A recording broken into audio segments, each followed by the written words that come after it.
Welcome back to the Cozy Rosy Crochet channel. In today's video, I am celebrating the launch of the Veloria Lace top. This top has been in the mind for more than a year and been on my hook for almost as long. And I'm so excited to share more of the behind the stitches on this top as I spend some time getting ready for my next yarn show this weekend. I hope you don't mind me doing a few chores getting ready for the next yarn show as I talk you through this beautiful lace top that has been released today. So the first thing that I've been doing today is using these really good price cards that came with these handmade lucette forks. These are a product replacement in my shop. I used to stock the pony lucette forks, but someone actually managed to break one of them whilst they were using it. So I've decided to enlist the help of Tom Dyson, who has made these, to create them. They are so much thicker and so much more sturdy. I can't even bend these because they're done in like pressed layers of ply. They are silky smooth, no rough edges, and as you can see very clearly, they are only priced at £6. So these are going to be live on the shop from today and available at my yarn shows going forward. And I think they look really cute and they're going to look great on the stand as well. So I've just finished, still got my cough, I've just finished pricing up all of these. So let me move them because very excitingly, I have lots of yarn labels to cut out. Now you can see that this is a brand new colour of my 3mm Macrame cord. We have three new colours going into the shop this weekend, including this beautiful magenta, this dusty rose, and what I've already done, I think, and this sky blue. Actually a bit more deeper than what I think it's showing on screen. But these are the three new colours going into the shop. But obviously, as you can see, some of them still need labelling. I'm leaving this one out for take some photos. That's over there. So I'm going to be cutting some papers, well, cutting up my yarn labels as I chat to you, if that's okay.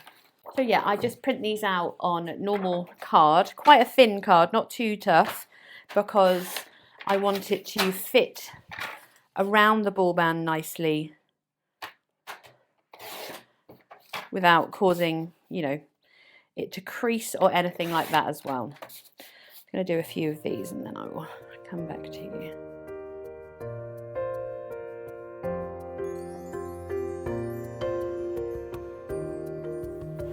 I've used my thermal printer to print out a dual purpose job of the seal for the yarn labels. So not only does it show the colour name, it also shows the lot number, which I think is really important. And very simply, I can use that to hold the yarn band in place and give that additional information that we need on our yarn.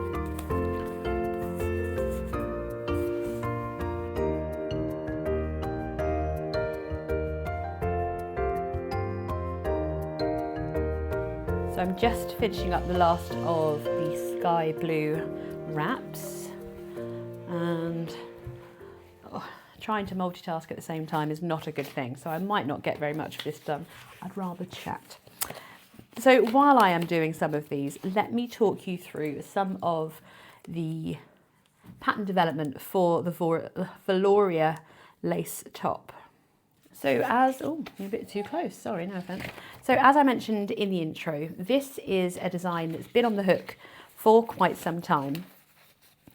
Quite literally at this point, it has been on and off the hook for over 12 months. It's one of those patterns that, so the original stitch pattern for this top was designed to be a bit closer to my original granny shell stitch pattern, which is the first time I used a variation of a tall stitch and then 2 granny stitches. Now this pattern is worked from the top down, so you get these beautiful little windows in the fabric, and I just think it lends itself so perfectly to a lacy summer top. I hope you agree. So initially when I tried to write it last year, my lovely friend Julie and I were so keen to get stuck in. We just the yoke was working. We could increase, we got the number of increases correct. The problem was when we started stitching up the body, it wasn't working. So obviously you can see all the way down, these taller stitches line up on every single row. And the initial version that Julie and I were stitching up, she's like my preliminary tester, they were shifting and all the stitches looked like they were leaning. So either the increases weren't in the right place or it just didn't work. I'll put a photo of me trying on my yoke the first time. I was like, oh my God, it's working, it's working. And it's one of the photos I snapped and sent to Julie saying, how are you getting on with yours? And then we both hit the body and we split for the sleeves. We started working the body. We're like, this really isn't working. So by that point I was in a mood and I just couldn't be bothered to do it. So it went into the naughty pile. So did Julie's, to be fair, because she's really quite good. She'll help me figure out stitches if they go wrong. And even stitch counts, she's really quite good for keeping me calm in those situations. But even she was struggling to make it work. So we ended up, both of us, putting it in a bag and literally forgetting about it. I have that kind of brain that will not let these things go. So we dragged it out. This must have been February this year. I dragged it back out of the bag. I said, Julie, we need to make this one work, because I knew I had my trip coming up to Morocco and I wanted something summery that I'd made to wear, and I needed something new. You know, I've got loads of lovely summery patterns, especially in my Hooked on Summer book, but I wanted something new. So it was almost a case of going back to the drawing board with the stitch pattern and see if we could make it work. And after a lot of faffing about, we sat here one Wednesday afternoon trying lots of different versions. And then I just, maths clicked, and I worked out how we needed to increase in the yoke to make the pattern work all the way around. And then we could split for the sleeves for all of the sizes, and it was perfection. And I must say, looking back, I'm so pleased that we put it to one side, so pleased that I decided that it needed to be a certain way, because I wouldn't have been happy releasing it with the stitches leaning, with the treble stitches not lining up and it not looking as fluid as the stitch pattern does now, definitely. So now the pattern is live, it's available to buy. In fact, next to me, I have the printed version of the pattern wearing the original colourway, which is the same as my sample is made in. And it is good to go. It is a 12-page pattern. It is, of course, written for 9 different sizes. It's got a very detailed schematic. And if you are familiar with top down, it can be adjusted. And if you're not familiar, the chart tells you exactly what measurement you're going to be achieving at each section, so you can pick the perfect fit for you. I thought this might be a nice idea to discuss a little bit more about what a top-down pattern means, because not everybody has worked one. I'm just finding my notes. Working top-down is a lot more popular in crochet than working bottom-up, for where you end in something called a yoke. So if we have a look at the schematic here, you'll see that it's basically there's just one piece. It's one solid piece of crochet. You start where it says letter C, you make your neckline. You then continue on making a yoke, and the yoke generally hits you kind of mid-bust, depending on what size you are and how big your bust is. Once you've hit the mid-bust, you continue down and you split for the armholes. So this was all from here, about this round I think, this was all one piece in one big giant flat piece of crochet. And then once it's split, you work the body and you make the body as long as you want. This is quite a cropped version, both of mine are quite short. If I show you some of my amazing pattern tester photos, you can see that they've made longer ones. Some have gone for a more oversized fit. They all look fabulous, and all the various different colours that they've stitched them up into. So once you've then worked the body to the length that you want, you can then add on to the sleeves. Now these are the sleeves as written, so they do fit kind of, you can see it's actually, you've only added that amount from the underarm. I don't know if you can see that. There's only about 1.5 inches. I can check. What am I talking about? Yeah, it is less than an inch actually, about 0.75 of an inch. So it's really not very much that you add on to these sleeves, but of course there is included instructions to make these sleeves longer. You can either keep them do a long length all at the same depth as your armhole. I think one of the things that I love about this top being top down is that there is actually zero sewing. Normally when you do a top down, you need to sew up the armholes. Because this is a lacy pattern, you work into the armhole seam so that there is no sewing whatsoever. There are no seams in the body because it's worked in the round. There are no seams in the sleeves because they are also worked in the round onto the completed body. Can I adjust the length of the Veloria top? 100%. The pattern, the body of the pattern actually has no shaping in it, and neither do the sleeves. So you can just repeat the sections. There is a 4-row repeat that is used throughout the pattern, both on the sleeves, both on the body, and you can just repeat that 4-row repeat until you've reached the length that you want. So it makes it a lot more customizable. If you are one of those people that do not like your arms, you can continue on maybe to create a half sleeve or even a 3/4 length sleeve just by continuing on. What I would say is obviously make sure that any length that you're adding in, you calculate some additional yarn in, because the yarn estimates are made based on the pattern that is written for those finished sizes. What yarn should you use? The pattern was written using Stylecraft Naturals bamboo cotton. You know that I use that an awful lot for my summer makes, and that is mainly because it's so lightweight, it's so comfortable against the skin, and it comes in a huge range of colours. But as you can clearly see, I am not wearing that version in this video, and I actually have yarn left over from what I ordered to make this version of this top. So this top is in this yarn, and this is knotted by Niche. It's her cotton wool double knit. So it's a size 3 or a double knit yarn that's recommended for this. And this version is made in a 50% superwash merino, 50% Pima cotton version. I do have a limited amount of this yarn in my own stock at the moment to sell on behalf of Knotted by Niche. And I would highly recommend that you use this as an absolute treat. This yarn retails at £20 a skein. So I used 4 skeins of this cotton wool blend. When you see this colourway, which is called Electric Bloom, you can see why it is so worth it, stitching it up in something so bright and beautiful. Comparatively, in the Stylecraft Naturals bamboo, I used 4, maybe 4.5 balls of that yarn, and they're priced at around £5 per skein. So I would recommend pretty much any double knit or size 3 yarn for this pattern. If you are aiming to wear it in the warmer weather, I would recommend a cotton or a cotton blend.